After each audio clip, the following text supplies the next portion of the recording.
मेरी तरफ से माता रानी के प्यारे प्यारे भक्तों को जय अम्बे माँ, जय शारदा भवानी।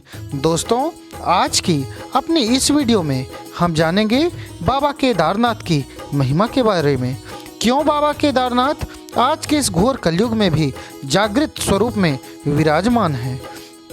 दोस्तों, भगवान केदारनाथ की महिमा और संहार की शक्ति इस स्कंद पुराण में केदारनाथ शिवलिंग इनमें सबसे फलदायी बताए गए हैं। ये वो धाम है जहाँ युगों युगों से लोग कर्म फल से मुक्त होकर मोक्ष प्राप्ति के लिए आते हैं। स्कंद पुराण में भगवान शंकर माता पार्वती जी से कहते हैं कि यह क्षेत्र उतना ही प्राचीन है जितना कि मैं स्वयं।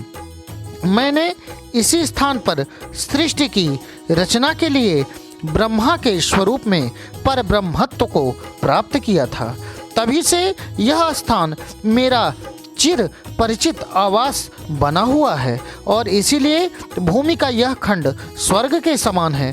कहते हैं भगवान शिव का दर्शन अगर सपने में भी हो तो जीवन मृत्यु के चक्र से मुक्ति मिल जाती है। केदारनाथ धन्य है जहाँ शिव को महसूस किया जा सकता है।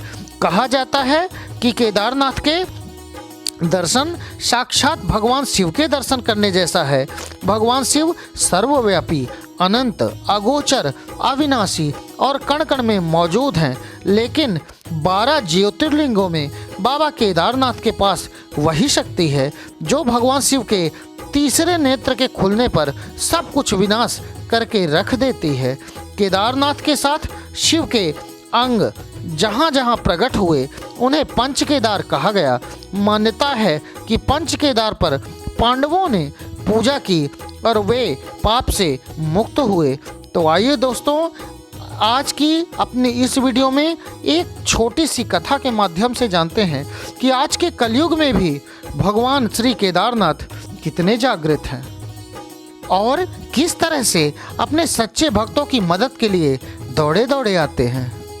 बोलिए केदारनाथ भगवान की जय।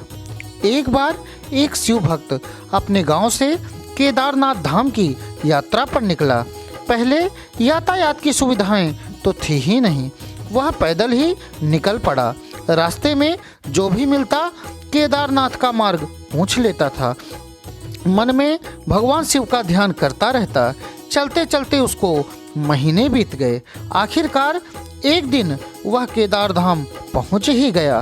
केदारनाथ में मंदिर के द्वार 6 महीने खुलते हैं और 6 महीने बंद रहते हैं।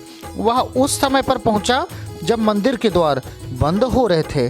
पंडित जी को उसने बताया कि वह बहुत दूर से महीनों की यात्रा करके आया है। पंडित जी से प्रार्थना की कि कृपा करके दरवाजे खोलकर प्रभु के दर्शन करवा दीजिए। लेकिन वहाँ का तो नियम है, एक बार बंद तो बंद, नियम तो नियम ही होता है। वह बहुत रोया, बार बार भगवान शिव को याद किया कि प्रभु बस एक बार दर्शन करा दो। वह प्रार्थना कर रहा था सभी से, लेकिन किसी ने भी उसकी प्रार्थना नहीं सुनी। पंडित जी बोले, अब यहाँ 6 महीने बाद आना। 6 महीने बाद यहाँ के दरवाजे खुलेंगे। यहाँ 6 महीने बर्फ और ठंड पड़ती है। और सभी जन वहाँ से चले गए। वह वहीं पर रोता रहा। रोते रोते रात होने लगी, चारों तरफ अंधेरा हो गया। लेकिन उसे विश्वास था अपने शिव पर कि वह जरूर कृपा करेंगे। उसे बहुत भूख और प्यास भी लग रही थी। उसने किसी की आने की आहट सुनी। देखा एक सन्यासी बाबा उसकी ओर आ रहे हैं। वह सन्यासी बाबा उसके पास आए और पास बैठ गए। पूछा, बेटा कहाँ से आए हो? उसने सारा हाल सुना दिया और बोला, मेरा आना यहाँ पर व्यर्थ हो गया बाबा जी। बाबा जी ने उसे समझाया और खाना भी दिया और फिर बहुत देर तक बाबा उससे बातें करते रहे। बाबा जी को उस पर दया आ गई। वह बोले, बेटा मुझे लगता है कि सुबह मंदिर जरूर खुलेगा, तुम दर्शन जरूर करोगे। बातों बातों में इस भक्त को न जाने कब नींद आ गई। सूर्य के मध्यम प्रकाश के साथ भक्त की आंखें खुली। उसने इधर उधर बाबा को देखा किंतु वहाँ कहीं नहीं थे। इससे पहले कि वह कुछ समझ पाता, उसने देखा कि पंडित जी आ रहे हैं अपनी पूरी मंडली के साथ। उसने पंडित जी को प्रणाम किया और बोला, कल आपने कहा था कि मंदिर तो 6 महीने बाद खुलेगा और इस बीच कोई नहीं आएगा यहाँ, लेकिन आप तो सुबह ही आ गए। पंडित जी ने उसे गौर से देखा, पहचानने की कोशिश की और पूछा, तुम वही हो जो मंदिर का द्वार बंद होने पर आए थे, जो मुझे मिले थे? 6 महीने होते ही वापस आ गए? उस आदमी ने आश्चर्य से कहा, नहीं, मैं कहीं नहीं गया।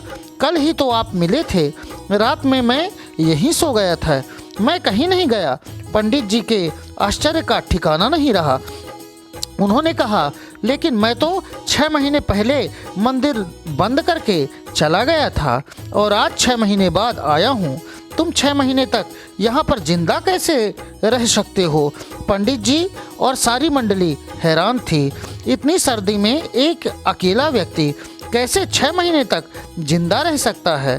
तब उस भक्त ने उनको सन्यासी बाबा के मिलने और उनके साथ की गई सारी बातें बता दी कि एक सन्यासी आए थे, लंबे थे, बड़ी बड़ी जटाएं, एक हाथ में त्रिशूल और एक हाथ में डमरू लिए, मृगछाला पहने हुए थे।